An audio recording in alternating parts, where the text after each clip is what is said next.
Baby. Na'am. Sannu. Sannun ka. Kina kwance a gida na ce yana da kyau in fito da ke domin ki shaƙata ki wala. Ina ai da zaman gida. Ka kawo ki nan baki jira ɓaraɓa ba. Wallahi akwai sanyi. To kuma to yanzu abin da za a kina ji kin ga wannan 3,000.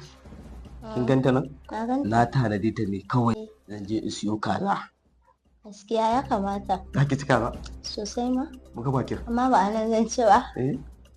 Amma ya ba anan za ki ci ba kuma. Kawai to kuma in baki ci anan ba hani ba za ki ci a wani gun wallahi. Amma dai ba ka ce in zo in ganka bane, na zo na ganka. Ai nan na kawo ki ne don mu ci kaza ki ci ki koshi ki kwanta ki bacci a can a ɗakin can. Ni ba zan iya bacci a nan ba, kawai a siyo a bani in tafi da shi. Ki tafi da shi? Eh. In sadaka kenan? Mana. Ha, kai ma kin ai ba zai yi ki gane mana. Ita kazan aka siyo aka a irin. To yana da habai da shi. To kin ce ba ki ci anan ba? A'a. To a je a siyo mana a gani. Za ki ci anan?